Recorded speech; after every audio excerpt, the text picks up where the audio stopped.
Hello and welcome. My name is Joe Fontes. I am a solutions architect with Amazon Web Services. As a solutions architect, I provide technical enablement for customers and partners to utilize the AWS platform. And today we'll be covering a lot of the AWS integration components that come along with a Jenkins deployment. There's going to be a couple of overview topics that we're going to kind of breeze through real quick. The first two on the list here, the intro to CI/CD and a couple of the CD strategies. They're going to go through a little bit of how some of them are more specific to the AWS platform, as well as some terms that you're already familiar with that kind of tie into some of the later discussions. So here is a model overview. This gives a good representation of one of many possible models here. And what you'll look at are some of the AWS integration components. We have Code Commit and GitHub integrations. The previous segment talked a lot about Docker integrations and how we utilize that with the EC2 Container Service, ECS on AWS. Building multiple destination environments with services like OpsWorks and CloudFormation, as well as building those same environments in Elastic Beanstalk. And what is the difference and how does Jenkins integrate with each of those environments? And then utilizing additional services like Code Deploy and Code Pipeline in order to complete that CI/CD narrative. So what is, so for the first component, when you're looking at that continuous integration, I always think back to the old days when it was just bash scripts with CVS checkouts, and the number of times that I've had to, reinvent the wheel over and over again prior to having tools like we have now with Jenkins. And, having that availability to, really repeat those unit tests, to learn and build upon the mistakes that we've made previously. And then with the deployment options, looking at that repeatable process that we've done so many times in the past, making sure that, the deployment narrative sticks to kind of the business model and is able to be customized depending on what the workload output is. Maybe if you're looking at something like human engineering and human ergonomics, like UI design, does that require a QA individual? Does that require unit tests as opposed to putting together static content that gets pushed out from maybe a group like marketing, something like that? So, in continuation, it's that option of, are we looking at delivery or are we looking at the full deployment lifecycle? And during this conversation, we're going to really focus on how to implement both of these scenarios across a wide array of Amazon services. For those of you that are familiar with Amazon Web Services, we're going to cover the basics of compute, network, and storage, like EC2 compute instances. And then we're also going to look at some of the more advanced services, as we mentioned previously, like Code Deploy, Code Commit, Code Pipeline. So in looking at some of the strategies here, the three main areas that we're going to cover today are this idea of deploy in place.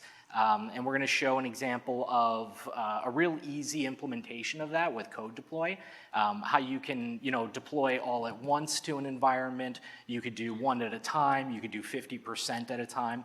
And then go with the recognized concept of that blue-green deployment. Show how that can be done through standard ECS, through standard Elastic Beanstalk, through standard EC2, and then look at more of that custom implementation with the black and red deployment, a term I believe is coined by Netflix. So as part of the deploy in place and the rolling update, just as a refresher, you deploy to one instance or you deploy to half of the instances, but you just deploy in this standard model, one at a time. You could do all at once, and it really follows this pattern as we see on the presentation. And then with the blue-green deployment, in the model that we're looking at here, there is that DNS cutover that needs to take place. So in the AWS service segment, where you have a VPC and Elastic Load Balancer defined, and you have two different stacks of instances defined, you still have that DNS cutover taking place, even though they're sharing back-end data source resources. So now we look at the concept of the red-black deployment as coined by Netflix. And they've got a lot of really cool tools that they've built on top of the AWS platform and to be able to support a model like this. So you start off with your standard Elastic Load Balancer and your auto-scaling group with whatever data sources you have in the background. And from there, you create an additional auto-scaling group. This can contain an entire infrastructure deployment. This can contain a number of instances that are scaled on demand. And as part of this UAT testing, some of the fun things you get to do are test all of the features, the functionalities, and the failures that take place within that secondary auto-scaling group. If you ever heard of a Netflix application called Chaos Monkey, that's able to go into servers, simulate failures. It can bring down whole machines. It can change, routed network addresses. It can destroy subnets. And what it does is it makes sure that for all known things that can go wrong, does that secondary auto-scaling group with the new code base, does it respond as anticipated to all of the failures?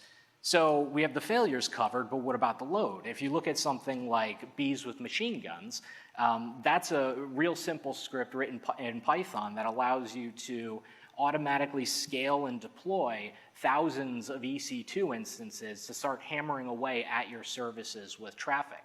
So, utilizing both of those tools, you can have this entire auto-scaling group, which is scaling on demand, by the way, and it should be scaling just as the first auto-scaling group is. So you know that it's been tested for failure, it's been tested for success, and then it's time to actually do the cutover. You can do connection draining on the side on the left, which means that this left auto-scaling group will scale down as the right side scales up until there's nothing left and you're left with the new auto-scaling group. So now let's look at some of the application management stacks that are available for use with AWS. When we look at this is just one example of a Jenkins deployment here. This covers a couple of the different stacks, Elastic Beanstalk over there, but where is the source of our data? It could be a private Git repository, it could be GitHub, it can be AWS Code Commit, and we'll be covering some of the details on Code Commit in a little bit. But with the Jenkins master server, what we're looking at is you can deploy this on a standard EC2 instance. You can automate the deployment of the Jenkins instance with an advanced service like AWS OpsWorks. And with the slave servers, you can also automate those instances by controlling the AWS EC2 instances with things like snapshots. You can control deployments with auto-scaling that we mentioned previously. You can control deployments with OpsWorks that we're going to be covering in a little bit. But it's the elasticity that really gives power to these executables that need to be run. So you can scale this on demand. If you have a large job, if you're doing a large compilation, if you're doing a large deployment, you can scale on demand, which allows you to run, scale up to thousands of machines, have it run what it needs to, and then terminate at the end so that you're not responsible for all those instances that are running. The previous demonstration went over a lot of the Docker integrations. This here is EC2 Container Service, which allows you to run multiple containers on an EC2 instance. And then depending how we're doing on time, we may go into some of the AWS zero-tier architectures. The example here is Lambda. Utilizing something like Lambda, and I'm not sure if you've ever tried it, but Jenkins has a Lambda plugin that allows you to execute and update the Lambda code that's running within AWS. So utilizing something like Lambda, you can have a fully functional application with S3 and Amazon S3, which is a storage mechanism, hosting the static content, and Lambda creating that application, the application layer side. And here is a quick breakout of where the different AWS services fit in relation to the architecture. Code Commit is basically managed GitHub. Code Pipeline integrates with Jenkins. There's a plugin available, and I'll provide the link down the road in the demonstration. In the presentation. There's Elastic Beanstalk as well as OpsWorks, which gives you control over the infrastructure and that application stack management. Code Deploy, CloudFormation, which allow you to deploy stacks and deploy code into the AWS infrastructure. And CloudWatch here kind of keeps an eye on what's happening. That's what's responsible for things like enabling auto scaling. Going into a little bit more detail here, the scale here is from convenience to control. Elastic Beanstalk, it's really easy to get that 3-tier architecture up really quick. So you've got your load balancer, you've got your application stack, and then you've got your data store in the back end. OpsWorks gives you a little bit more control. You're able to customize what those application stacks and layers look like. Going down with CloudFormation, you manually define what this infrastructure looks like, what the networking looks like, what the user space looks like, and then the on-demand and the do-it-yourself capabilities here. AWS has a rich suite of service offerings as well as third-party ecosystem providers.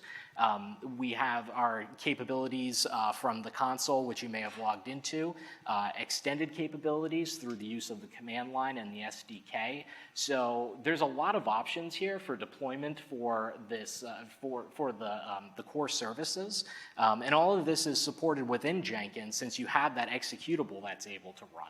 So during your build process, you can deploy a new, disk to an instance, a new storage option to an instance, a new S3 bucket to it that's made available, or a new RDS server, database server available to the instances, all through that Jenkins executable.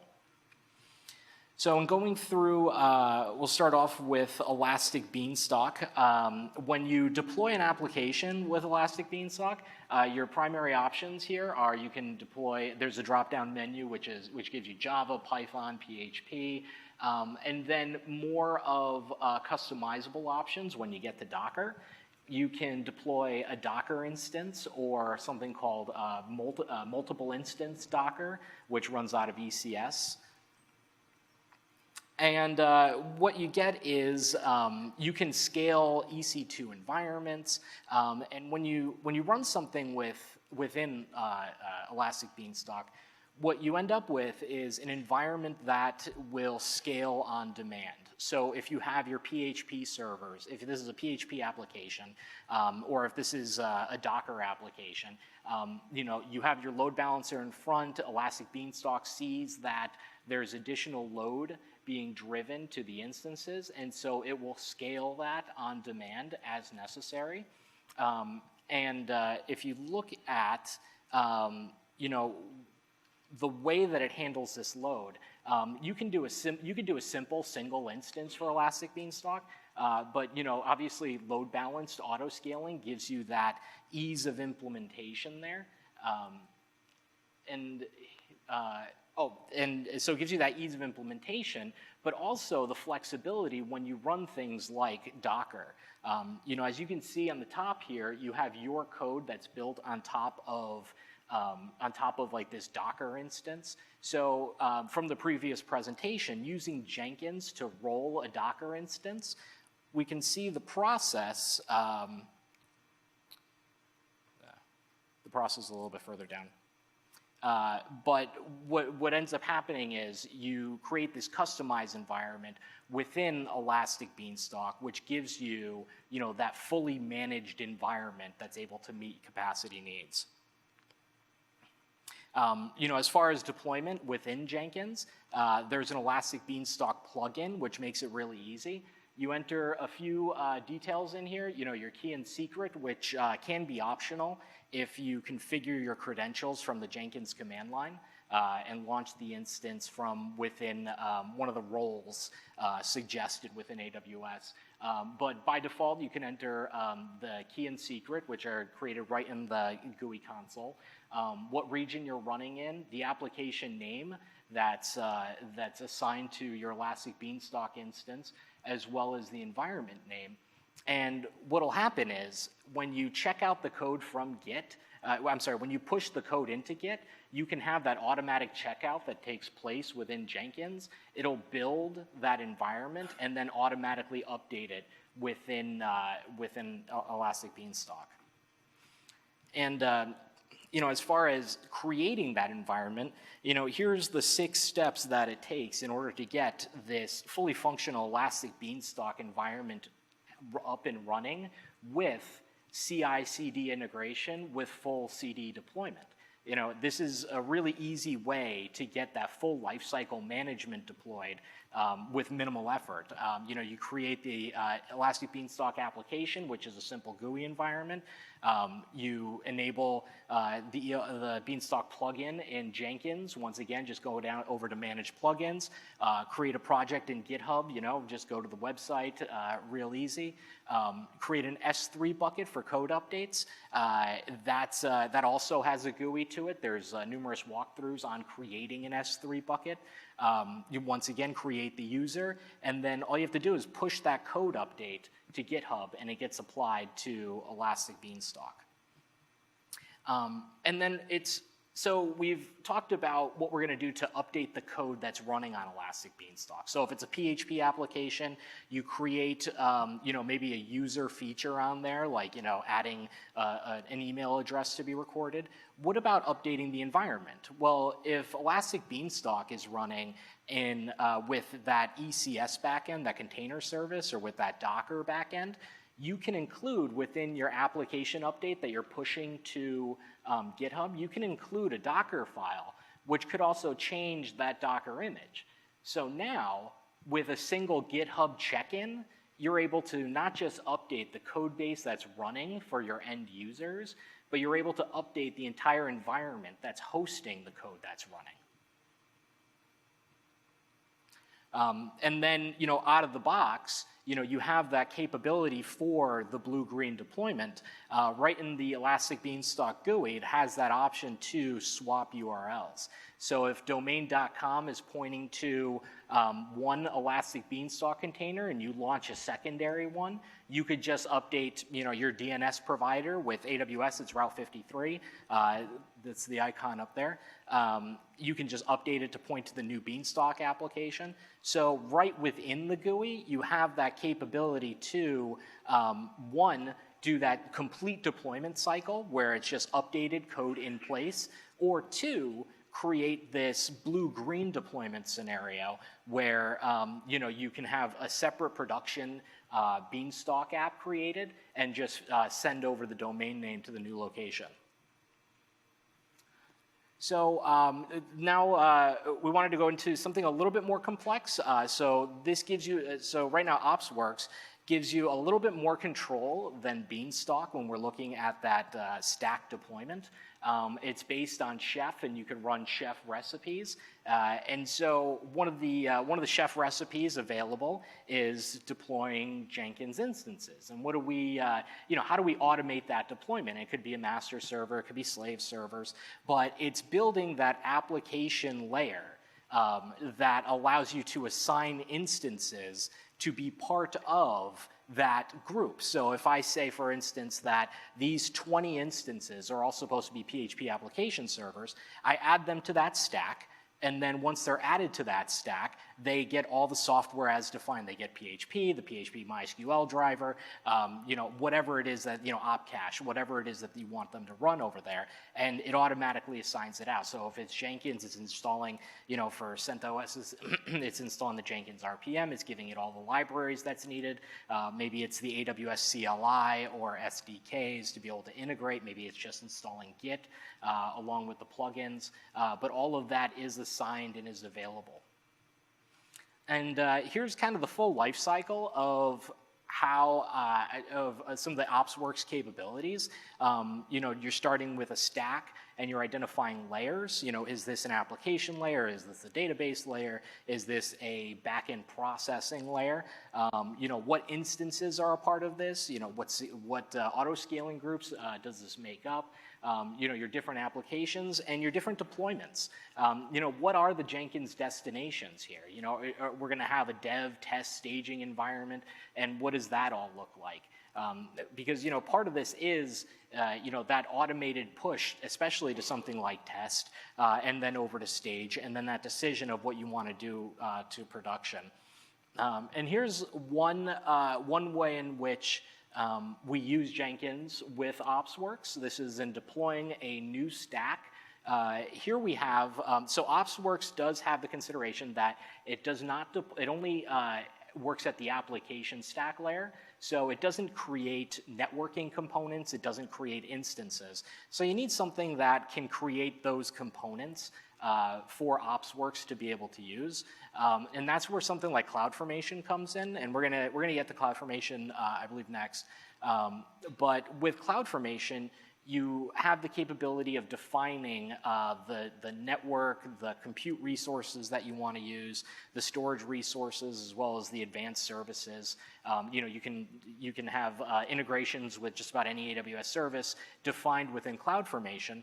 And then from Jenkins, after this launches, and there's a CloudFormation plugin that will show, Jenkins from the CLI, from that executable, will then call the OpsWorks SDK that says, hey, these resources are now available, go ahead and deploy. And this is the finalization for that stack. So if you want to deploy a new test stack or you want to deploy a new dev stack, this is the easiest way that you're going to get with OpsWorks is, you have those instances launching, you have everything available, and then, OpsWorks, Chef comes in and gets all of them ready for that, putting them into that environment. So all these blank slates get something, whether it's, MySQL installed, maybe you have an app stack for a MySQL master and another app stack for MySQL slaves, and it assigns them to instances. All of that gets automatically done. So your master software is installed, your save software is installed,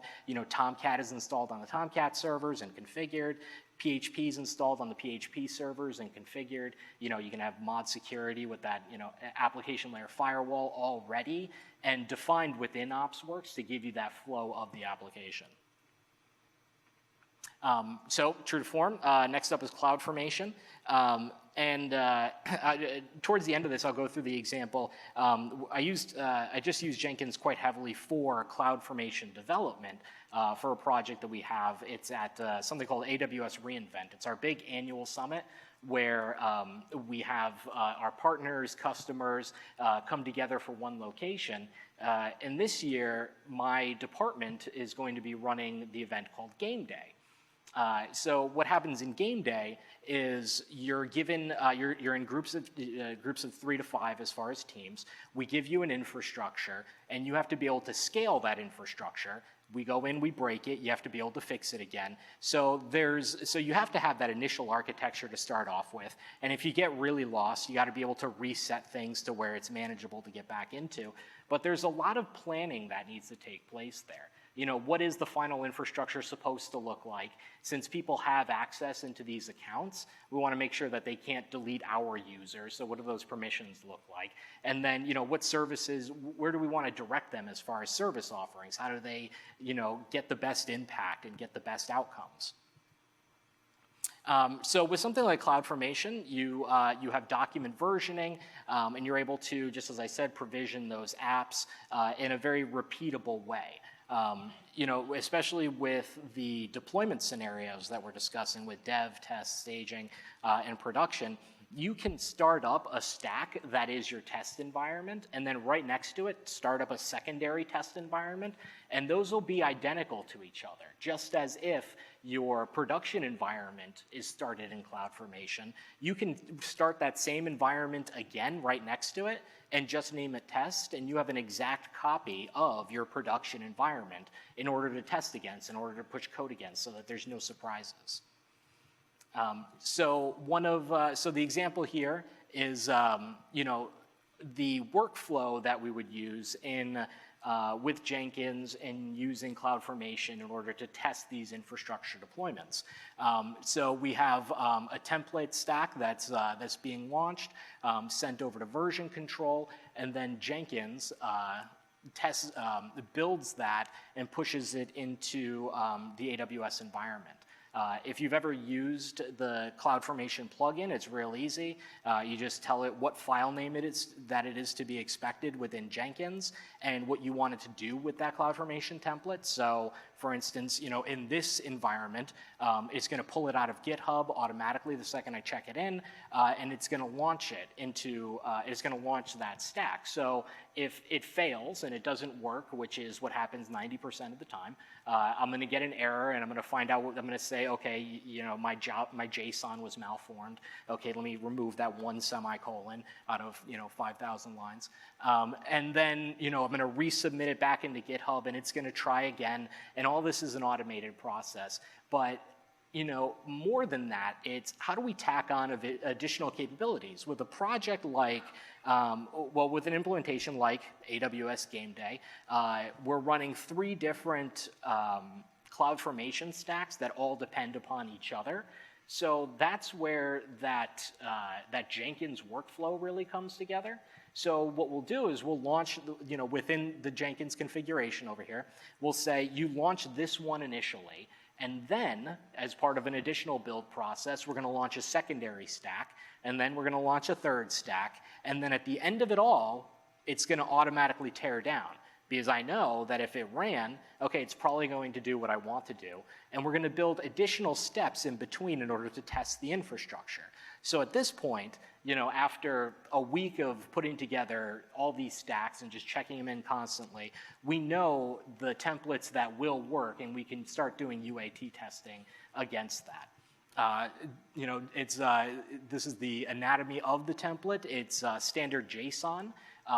And here, you can see the declaration of a compute instance, for example, and how it all integrates together. Here's the CloudFormation configuration within Jenkins. It's really easy. You have your build step over here, which tells you, we're going to launch this meta template, and then we're going to tear it down at the end. But this is only one part of the build process. After this, there's another one that says launch the template that depends upon meta. If meta failed, it just will end out. These are things that doing manually, is certainly feasible, but it's going to take us 3 times as long to do it. So having this in an automated process, being able to automate these builds, it really makes it so much easier. And this is how we're able to get these stacks all built and ready for an October game day. And here are some of the things that you can put into the CloudFormation stack. All of these are really important when you look at what are the components of each environment to make sure that the Jenkins destination is what it is supposed to be. So dev looks like test, and production is mirrored across the other environments. Everything is pretty in sync. And then container service. So the previous demonstration went through how exactly you work with Jenkins and Docker. Think of this as an extension upon that conversation.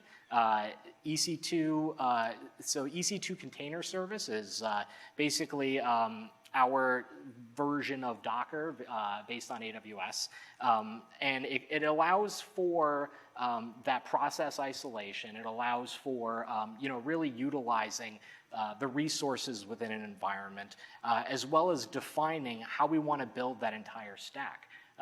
It's running containers, which are part of tasks. That task can be a run once task. It can be a service task so that it's constantly running and providing an application server.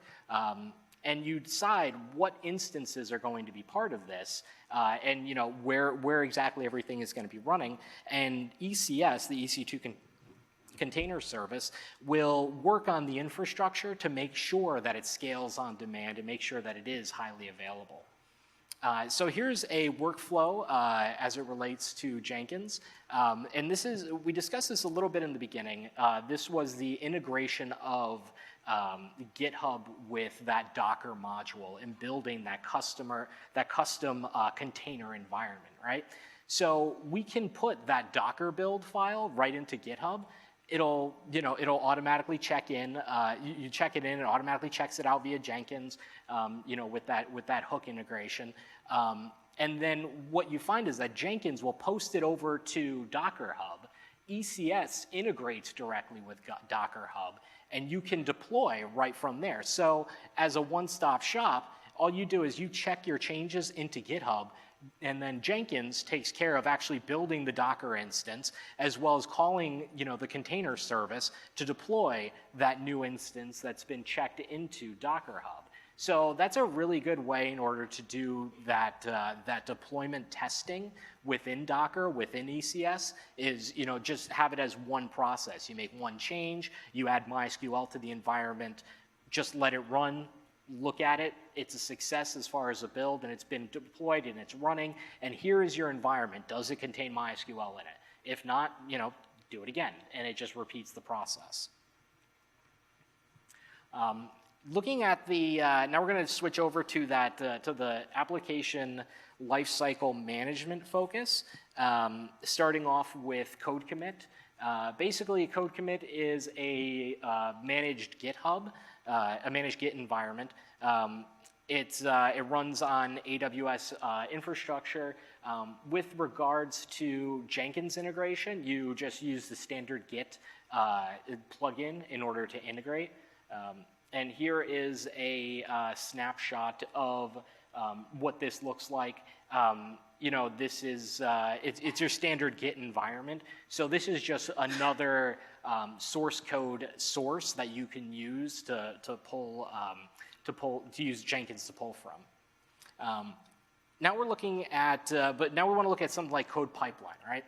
Code Pipeline is a really fun project when it relates to Jenkins because it automates a lot of those deployment scenarios. So remember when we were talking about that deploy in place, deploy one at a time, deploy half at once? This is what makes that really easy. There's a Jenkins plugin available, and the integration with it is just a few steps in order to get this running. You're able to, from Jenkins, get that code that's been updated and then call the AWS Code Deploy service and push that code out and tell Code Deploy, all right, this is what I need you to pull into the instances. Here's, whoops. So forget about what I just said. That was on the wrong one. We're on Code Pipeline. So Code Pipeline is another CI/CD option that integrates with Jenkins. With Code Pipeline, you can use this as another deployment destination. So you can use this as a build server. It contains similar capabilities to a lot of the Jenkins plugin modules. And there is a Jenkins plugin available. This isn't part of the plugins through the managed plugins, so if you guys want to check it out, it should be available online or take down the URL, but it does just install. It's just a manual install to get it working into Jenkins, and that's an AWS supported plugin. So here's a picture of the workflow. Where I've seen some really good stuff is where you have Jenkins running with that Code Pipeline plugin, and you use that to orchestrate builds within AWS Code Pipeline.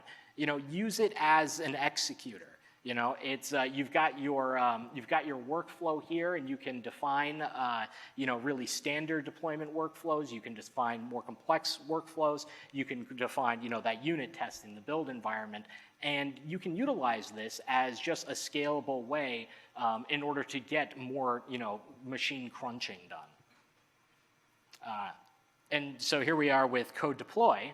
So as we were saying, this is used to deploy that code base to an entire fleet of EC2 instances.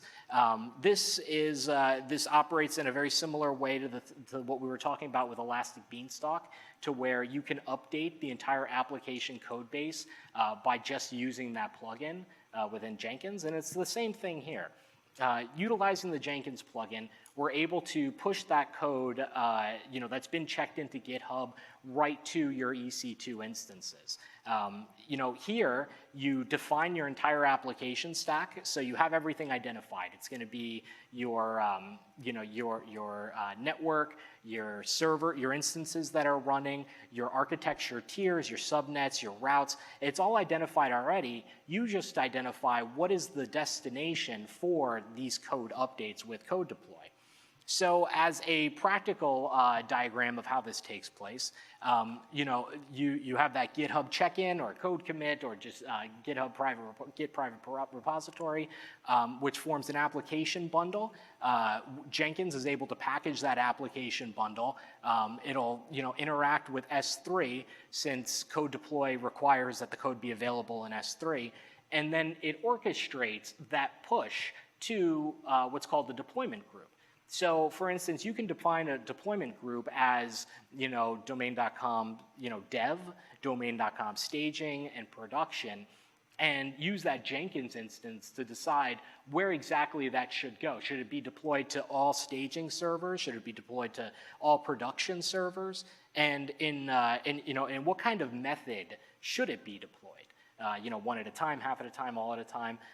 So that's all orchestrated from the Jenkins side. And then, what revisions? If we have numerous tools to use within AWS, CloudWatch, CloudTrail, more of the advanced services, which show you, what has been done and a lot of the revision history there, and helps you to decide, where exactly you want to deploy to within those deployment groups. Here is a simple workflow of using Code Deploy. You have you define where everything is going with an app spec file, and I have an example, I think on the next slide. So what you do is you check in your code along with the details of where it goes in that app spec file into GitHub, and then Jenkins sees that there's a change in GitHub. I think you're seeing a repeating theme here. And it pushes it out to S3 and then tells your deployment group, hey, there's an update there. So your deployment group will grab the code, automatically deploy it to the instances assigned to that deployment group. This is a really easy way to get those updates pushed out really fast, especially with an environment like test and staging, where it's going to be a straight GitHub to unit test to test server. Those really simple environments. This is a really quick workflow that you can follow, and is really simple to set up within Jenkins as well as within AWS. Code Deploy has that GUI console that allows you to just set this up. Just click around to choose what instances are part of the deployment group and create multiple deployment groups. You can get really complicated with what you do, but in this particular example, this is a really easy way from check-in to whatever environment.